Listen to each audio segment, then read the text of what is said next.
So where do you even begin with a collapse this complete? Because Melania Trump's documentary didn't just stumble on release, it imploded. It launched with the full weight of corporate muscle, political power, and media saturation behind it, and still managed to fall flat in a way that will be studied for years as a textbook failure. Calling it a disappointment would be generous. This wasn't a stumble. This was a public rejection. Hollywood has flops all the time. Expensive ones. Embarrassing ones. But this was different. This was a project engineered to succeed at every possible level, and still rejected outright. Not quietly, not ambiguously, but visibly, unmistakably, and at scale. Start with the numbers, because they're almost surreal. Amazon MGM Studios, one of the largest entertainment companies on the planet, paid $40 million for distribution rights alone. $40 million. The highest price ever paid for a documentary. Higher than investigative exposés that reshaped public discourse.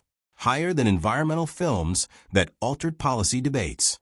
Higher than documentaries that changed laws, freed innocent people, or revealed corruption. And what did that historic price buy? Not groundbreaking reporting. Not new insight. Not cultural relevance. It bought roughly 20 days of footage showing Melania Trump preparing for an inauguration. Meetings with no consequence. Aesthetic decisions. Carefully staged moments designed to signal importance without ever demonstrating it. This wasn't history unfolding. It was pageantry preserved. Then came the marketing push. An additional $35 million poured into promotion. Billboards. Theater bookings. International rollouts. Prestige framing. All of it driving the total investment to $75 million. $75 million spent insisting that this mattered. That number matters because money is attention crystallized. And this level of spending doesn't just reflect confidence. It reflects expectation. The assumption wasn't that audiences might show up. The assumption was that they would. Automatically. Naturally. Because of who the subject was.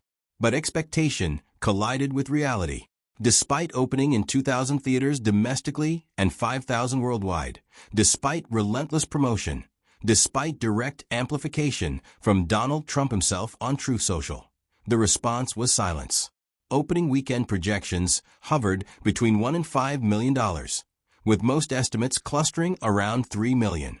$3 million against a $75 million investment. That's not underperformance. That's structural failure.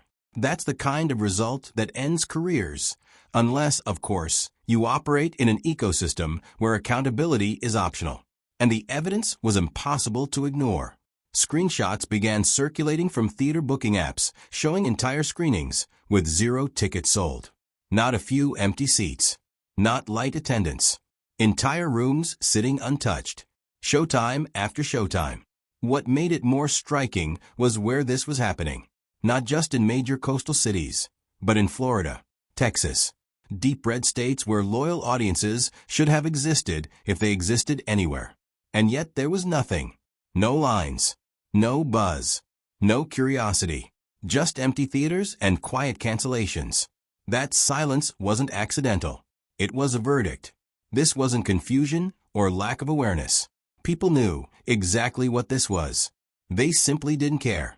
They didn't want curated access. They didn't want ceremonial intimacy. They didn't want a brand exercise disguised as documentary filmmaking. They looked at it and collectively decided their time mattered more. That's when the cultural response kicked in. Jimmy Kimmel, along with other late-night hosts, began dismantling the project with surgical precision. Kimmel called it what it looked like. A $75 million bribe. Sorry, documentary. Produced under the thinnest possible veil of legitimacy. He compared its visibility to the Epstein files, noting that despite endless hype, no one was ever going to see it. The joke landed because it wasn't really a joke. It was an observation about cultural irrelevance masquerading as importance. When Melania claimed Donald Trump loved the film and called it a must-watch, Kimmel didn't miss a beat. He suggested Trump likely made it 8 minutes in before falling asleep into his popcorn.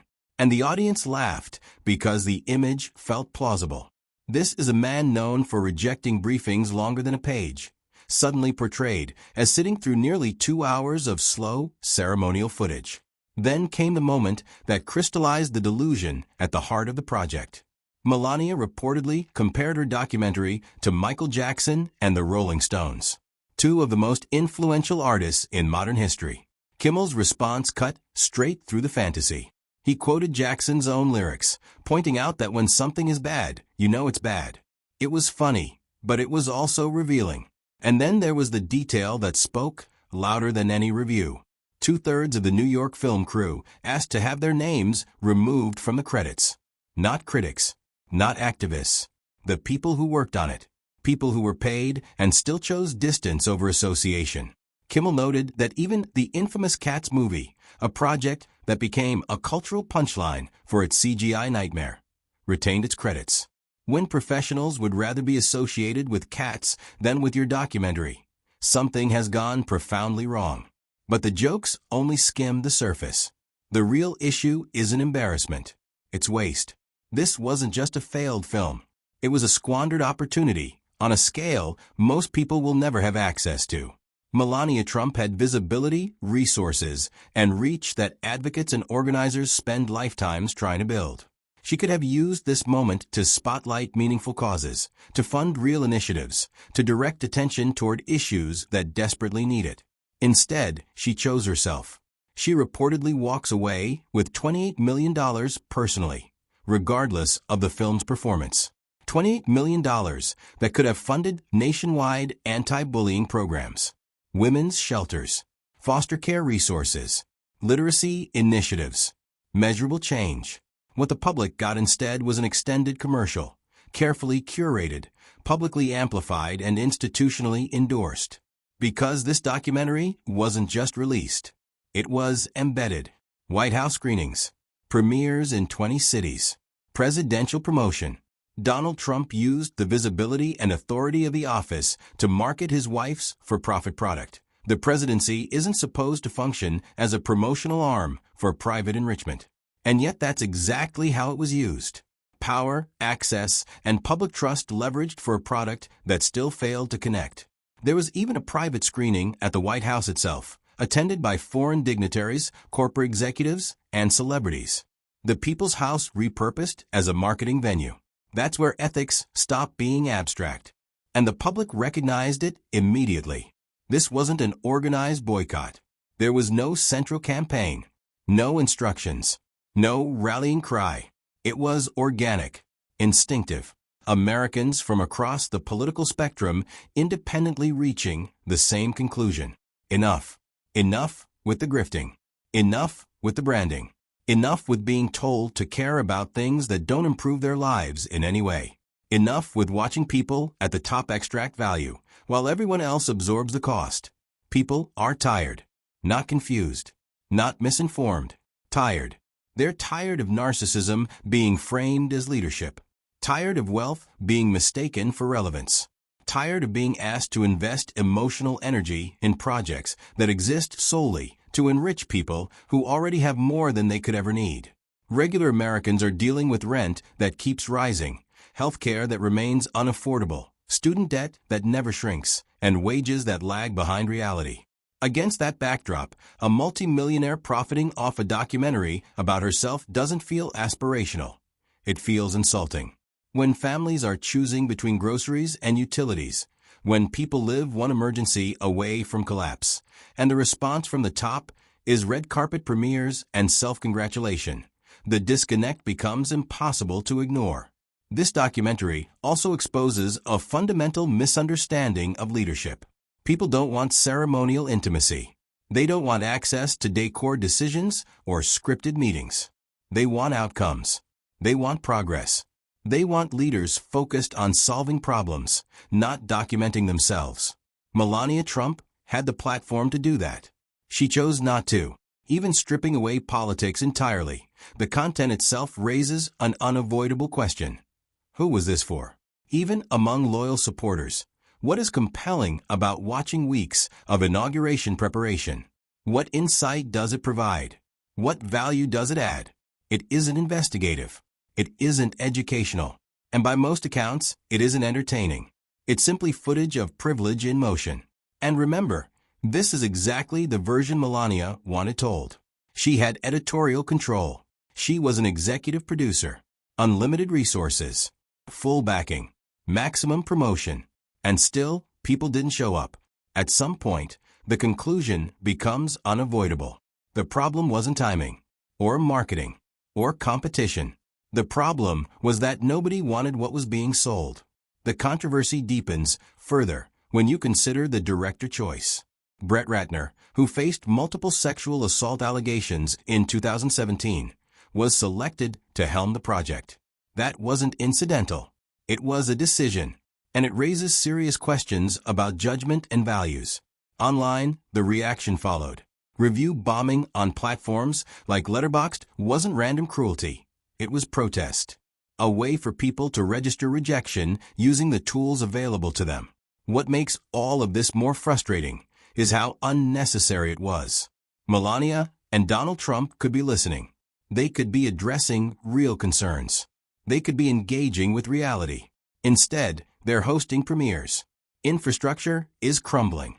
Schools are underfunded. Healthcare remains inaccessible for millions. Climate impacts are accelerating. Inequality continues to widen. And audiences are expected to care about a documentary showing Melania Trump preparing for an inauguration. That's why it failed. That's why theaters are empty. That's why people walked away. Americans are capable of recognizing when they're being sold something they didn't ask for. They can spot propaganda dressed up as prestige. And they're fed up enough to reject it outright. $75 million were spent reinforcing the idea that power is something to be monetized rather than exercised responsibly. That money represents a worldview, one deeply disconnected from the priorities of ordinary people. If Melania truly wanted to make a difference, the paths were endless. She could have funded programs, elevated voices, supported children's initiatives she publicly claimed to care about. But she didn't.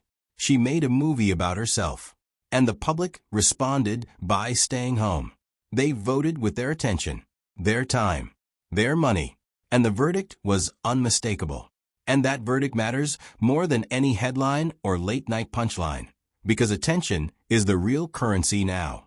Not box office numbers, not red carpets, attention. And this time, the public refused to spend it. What makes this moment so revealing is that it breaks a long-standing illusion. That fame alone guarantees interest. For years, the Trump brand operated on the assumption that visibility equals relevance, that controversy automatically converts into engagement, and that saturation can replace substance. This documentary was built entirely on that logic. And that logic failed. Because people aren't just scrolling anymore. They're filtering. They're choosing. And when something feels hollow, self-serving, or detached from reality, they don't argue with it. They ignore it. Silence becomes the loudest response. That's what happened here. No cultural conversation followed the release. No debates. No think pieces wrestling with its ideas. No moments that demanded attention. The documentary didn't spark outrage or admiration. It sparked apathy. And in media, apathy is fatal. Even the defenses were weak. Supporters couldn't point to revelations or emotional depth. They couldn't argue that it exposed hidden truths or reframed history. The best they could offer was loyalty. And loyalty without value doesn't scale. This is where the project misread the moment entirely. We're living in an era where people expect receipts, where claims are interrogated, where privilege is questioned, not admired. The old model, where power figures could demand attention simply by existing, doesn't work anymore. Audiences want meaning. They want honesty. They want something that acknowledges their reality instead of floating above it. And this documentary did the opposite. It presented insulation as insight, distance as depth, a carefully manicured version of life that felt less like a window and more like a wall. There's also something telling about how quickly the conversation moved on. In today's outrage economy, even bad content usually lingers. It gets memed, dissected, argued over. This didn't. It evaporated, which suggests something even more damaging than criticism. It suggests irrelevance. The irony is that this was supposed to humanize, to soften, to reintroduce Melania Trump not as a symbol, but as a person. Yet the result felt colder, not warmer, more distant, more removed from the lives of the people it was supposedly reaching. Because authenticity can't be staged at scale, and intimacy can't be purchased for $75 million. You either have something to say or you don't, and the audience can tell the difference. This failure also exposes a deeper fatigue with performative narratives, stories designed to polish images rather than confront truths. People are tired of being managed, tired of narratives that feel engineered instead of earned. When leaders and public figures use massive platforms to talk at people instead of listening to them, the disconnect widens. And eventually, that gap becomes impossible to bridge with marketing. That's the real takeaway here. Not that the documentary failed financially, not that it was mocked, but that it revealed how far removed certain elites have become from public sentiment. This wasn't a misfire. It was a signal that branding can't substitute for substance. That power doesn't guarantee persuasion. That audiences are no longer impressed by proximity to authority. They're interested in accountability. And perhaps most importantly, it shows that Americans aren't as divided as they're often portrayed. On this, there was surprising unity. Across ideologies, across regions, across backgrounds, people independently chose the same response. No thanks. They didn't protest outside theaters. They didn't flood comment sections with rage. They simply opted out. And opting out is powerful, because it starves systems that rely on constant engagement. This documentary wanted attention. It needed attention. And it didn't get it. In the end, the empty theaters weren't just empty rooms. They were mirrors, reflecting back a truth that couldn't be spun away. That this story wasn't necessary. That this moment wasn't earned. And that the public is done applauding self-importance dressed up as significance. You can buy distribution. You can buy marketing. You can even buy prestige. But you can't buy relevance. And this time, the audience made that unmistakably clear.